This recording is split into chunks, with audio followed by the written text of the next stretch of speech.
ఇక పుట్టపర్తి నియోజకవర్గం గురించి చూద్దాం. శ్రీ సత్యసాయి జిల్లాలో పుట్టపర్తి కీలకమైన నియోజకవర్గమే. ఈ అసెంబ్లీ సెగ్మెంట్లో గత ఎన్నికల్లో టీడీపీ నుంచి పల్లె సింధూరారెడ్డి, వైసీపీ నుంచి డి శ్రీధర్ రెడ్డి పోటీ చేయగా సింధూరారెడ్డి 8,760 ఓట్ల మెజార్టీతో సమీప ప్రత్యర్థిపై గెలిచారు. మరి కూటమి ప్రభుత్వం ఏడాదిన్నర పాలనపై పుట్టపర్తి నియోజకవర్గ ప్రజలు ఏమనుకుంటున్నారు? ఎమ్మెల్యే పనితీరుపై సంతృప్తిగా ఉన్నారా? సీఎం పనితీరుకు ఎటువంటి రేటింగ్ ఇచ్చారు? నారా లోకేష్, పవన్ కళ్యాణ్, జగన్ గురించి ఈ సెగ్మెంట్ ప్రజలు ఏమనుకుంటున్నారు? ఓవరాల్గా కూటమి ప్రభుత్వంపై జనం మాటేంటి? బిగ్ టీవీ ఎక్స్క్లూజివ్ సర్వే రిపోర్ట్లో చూద్దాం. ఎన్నికల సమయంలో పుట్టపర్తి నియోజకవర్గ ప్రజలకు సింధూరారెడ్డి ఇచ్చిన హామీలేంటో ఒకసారి చూద్దాం. ఇవే ఆ హామీలు. 117 చెరువులకు నీటిని విడుదల చేస్తామంటూ నియోజకవర్గ ప్రజలకు హామీలు ఇచ్చారు. హైవేలు పూర్తి చేసి భూపరిహారం చెల్లిస్తాము హైవేలకు భూములు ఇచ్చిన వారికి అని హామీ ఇచ్చారు. అలాగే పుట్టపర్తిలో అండర్ గ్రౌండ్ డ్రైనేజ్ వ్యవస్థను పూర్తి స్థాయిలో నిర్మిస్తామంటూ హామీ ఇచ్చారు. ఇక పుట్టపర్తికి వచ్చే సాయి భక్తులకు ఎటువంటి ఇబ్బందులు లేకుండా చూస్తాము అంటూ సింధూరారెడ్డి ఎన్నికల సమయంలో హామీ ఇచ్చారు. నియోజకవర్గంలో ఇప్పటికీ ఉన్న సమస్యలు ఏంటో ఒకసారి చూద్దాం. ఇవే ఆ సమస్యలు. అక్కడ 57 స్కూల్స్కి కాంపౌండ్ వాల్స్ లేకపోవడం ప్రధానంగా విద్యార్థుల తల్లిదండ్రుల్లో ఆందోళనకు కారణమవుతుంది. ఇదొక సమస్య. అలాగే 107 పాఠశాలల పైకప్పులు దెబ్బతిన్నాయి. ఇది ఇంకో ప్రధాన సమస్య. కొన్ని ప్రభుత్వ బడులకు క్లాస్ రూములు కరువైపోయాయి, అసలు లేవు. ఇవి ప్రధాన సమస్యలుగా ఉన్నాయి. వీటితో పాటు ఎగువ పెన్న, చిత్రావతి కాలువల నీటితో అక్కడ పంటలు తరచూ మునిగిపోతూ ఉన్నాయి. దీంతో రైతులు ఇబ్బందులు పడుతున్నారు. పుట్టపర్తి, బుక్కపట్నం, కొత్త చెరువు రైతులకు ఈ సమస్యలు ఎక్కువగా కనిపిస్తూ ఉన్నాయి. పంట నష్టాలు సంభవిస్తూ ఉన్నాయి. అలాగే అక్కడ మునిగిపోతున్న భూములకు పరిహారం సరిగా అందకపోవడం రైతుల్లో అసంతృప్తికి కారణమవుతోంది. ఇక హంద్రినివా కాలువపై వంతెనలు చాలా అవసరం. ఆ కాలువలను దాటలేకపోతున్నారు ప్రజలు. చాలా చోట్ల వంతెనలు లేకపోవడంతో. అలాగే పుట్టపర్తిలో డ్రైనేజ్ సమస్యలు చాలా తీవ్రంగా కనిపిస్తూ ఉన్నాయి. స్థానికులకు, పర్యాటకులకు డ్రైనేజ్ సమస్యల కారణంగా ఇబ్బందులు ఎదురవుతున్నాయి. ప్రశాంతి నిలయం సమీపంలో డ్రైనేజ్పై ఫోకస్ చాలా అవసరమని అంటున్నారు. పుట్టపర్తి అంతటా భూగర్భ డ్రైనేజ్ ఏర్పాటు చేయాల్సిన అవసరం చాలా కనిపిస్తూ ఉంది. ఎమ్మెల్యే పనితీరు గురించి నియోజకవర్గ ప్రజలు ఏమనుకుంటున్నారు? ఎమ్మెల్యే సింధూరారెడ్డికి పాజిటివ్గా ఉన్న అంశాలేంటి, నెగిటివ్గా ఉన్న అంశాలేంటో చూద్దాం. ముందుగా పాజిటివ్గా ఉన్న అంశాలు ఇవే. సొంత కాలేజీల్లో పేద విద్యార్థులకు ఫీజు రాయితీలు ఇస్తూ ఉండటం ఎమ్మెల్యే సింధూరారెడ్డికి సానుకూలంగా ఉన్నటువంటి అంశం. అలాగే చిత్రావతి బ్యారేజ్ దగ్గర పుట్టపర్తి అర్బన్ డెవలప్మెంట్ అథారిటీ పార్కులకు శంకుస్థాపన చేయడం ఎమ్మెల్యేకు సానుకూలంగా ఉన్న అంశం. సత్యసాయి ట్రస్ట్ సపోర్ట్తో సీసీ కెమెరాలు ఏర్పాటు చేశారు. సెగ్మెంట్లో నిర్మాణాల్లో సీసీ రోడ్లు, బీటీ రోడ్లు ఉండటం ప్రజల్లో సానుకూలతను పెంచుతూ ఉంది. ఇక ఎమ్మెల్యే సింధూరారెడ్డికి నియోజకవర్గంలో ఉన్న నెగిటివ్ అంశాలేంటో ఒకసారి చూద్దాం. ఎమ్మెల్యే మామ పల్లె రఘునాథరెడ్డి పెత్తనం అక్కడ ఎక్కువగా కనిపిస్తోంది అంటూ పుట్టపర్తి ప్రజలు చెప్తున్నారు.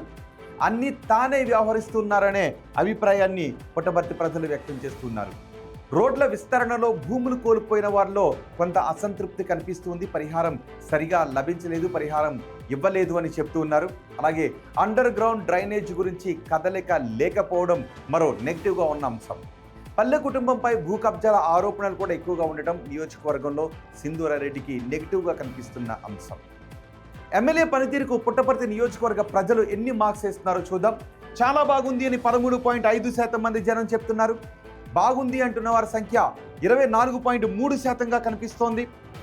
పర్వాలేదు అంటున్న వారు 40.6%గా ఉంటే బాగా లేదు అని చెప్తున్న వారి సంఖ్య 16.2%గా కనిపిస్తోంది.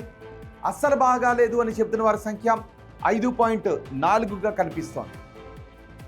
సీఎం చంద్రబాబు పనితీరు గురించి పుట్టపర్తి నియోజకవర్గ ప్రజలు వేస్తున్న మార్క్స్ ఏంటో ఒకసారి చూద్దాం.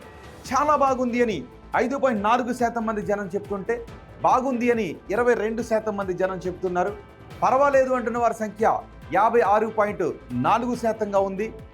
బాగా లేదు అంటున్న వారి సంఖ్య 10.8%గా ఉంటే అస్సలు బాగా లేదు అని 5.4% మంది జనం చెబుతున్నారు. అంటే కేవలం 16.2% మందిలో మాత్రమే అసంతృప్తి ఉంది. మిగిలిన జనాల్లో సానుకూలత కనిపిస్తోంది చంద్రబాబు పరిపాలనపై. ఇక ఓవరాల్గా ప్రభుత్వ పనితీరు గురించి పుట్టపర్తి నియోజకవర్గ ప్రజలు ఏమనుకుంటున్నారో మనం చూద్దాం. చాలా బాగుంది అని 10.8% మంది జనం చెప్తూ ఉంటే బాగుంది అని 21.6% మంది జనం అంటూ ఉన్నారు. పర్వాలేదు అంటున్న వారి సంఖ్య 45.9%గా కనిపిస్తోంది. బాగా లేదు అని చెప్తున్న వారు 13.5%గా ఉంటే అస్సలు బాగా లేదు అని చెప్తున్న వారి సంఖ్య 8.2%గా కనిపిస్తోంది. ఇక ప్రతిపక్ష నేత జగన్ పనితీరు గురించి పుట్టపర్తి నియోజకవర్గ ప్రజలు ఏం చెప్తున్నారంటే చాలా బాగుంది అని 8.2% మంది జనం అంటున్నారు. బాగుంది అని 18.9% మంది జనం చెప్తున్నారు. పర్వాలేదు అంటున్న వారి సంఖ్య 48.6%గా ఉంది. బాగా లేదు అని 13.5% మంది జనం చెప్తుంటే అస్సలు బాగా లేదు అని 10.8% మంది జనం చెప్తున్నారు. ఉప ముఖ్యమంత్రి పవన్ కళ్యాణ్ పనితీరు గురించి పుట్టపర్తి నియోజకవర్గ ప్రజలు ఇలా చెప్తున్నారు. చాలా బాగుంది అని 2.7% మంది మార్క్స్ చేస్తున్నారు. బాగుంది అని 5.4% మంది జనం చెప్తుంటే పర్వాలేదు అని 56.8% మంది జనం చెబుతున్నారు. బాగా లేదు అని 21.6% మంది జనం చెబుతూ ఉంటే అస్సలు బాగా లేదు అని చెప్తున్న వారి సంఖ్య 13.5%గా కనిపిస్తోంది.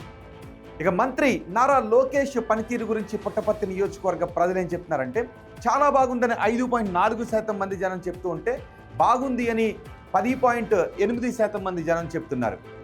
పర్వాలేదు అని 54.1% మంది జనం అంటుంటే బాగా లేదు అంటున్న వారి సంఖ్య 21.6%గా కనిపిస్తోంది.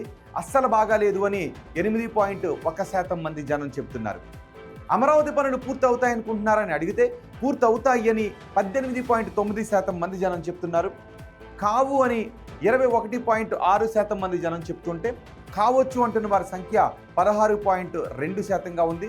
తెలియదు అంటున్న వారి సంఖ్య 43.2%గా కనిపిస్తోంది. పోలవరం ప్రాజెక్టు పూర్తి అవుతుంది అనుకుంటున్నారని అడిగితే పూర్తి అవుతుంది అని 13.5% మంది జనం చెప్తుంటే కాదు అని 29.7% మంది జనం చెప్తున్నారు. కావచ్చు అని 18.9% మంది జనం అంటుంటే తెలియదు అని 37.8% మంది జనం చెబుతున్నారు. ఇక కూటమి ప్రభుత్వంలో ఉద్యోగ అవకాశాలు పెరిగాయా అనే ప్రశ్నకు పెరిగాయి అని 13.5% మంది జనం చెప్తుంటే పెరగలేదు అని 18.9% మంది జనం చెప్తున్నారు. పెరిగి ఉండొచ్చు అని 32.4% మంది జనం చెప్తుంటే తెలియదు అని 35.1% మంది జనం చెబుతున్నారు. వచ్చే ఎన్నికల్లో వైసీపీ అధికారంలోకి వస్తుంది అనుకుంటున్నారని అడిగితే వస్తుంది అని 18.9% మంది జనం చెప్తున్నారు. రాదు అని 29.7% మంది జనం అంటున్నారు. రావచ్చు అని 40.5% మంది జనం చెప్తూ ఉంటే తెలియదు అని 10.8% మంది జనం చెప్తున్నారు. చంద్రబాబు తర్వాత ముఖ్యమంత్రిగా ఎవరైతే బాగుంటుందని అడిగితే పవన్ కళ్యాణ్ అయితే బాగుంటుందని 16.2% మంది అంటుంటే నారా లోకేష్ అయితే బాగుంటుందని 24.3% మంది జనం చెప్తున్నారు. తెలియదు అని చెప్తున్న వారి సంఖ్య 59.5%గా కనిపిస్తోంది. ఇవి పుట్టపర్తి నియోజకవర్గానికి సంబంధించి బిగ్ టీవీ సర్వే రిపోర్ట్ ఏడాదిన్నర పాలనపై ప్రోగ్రెస్ కార్డ్.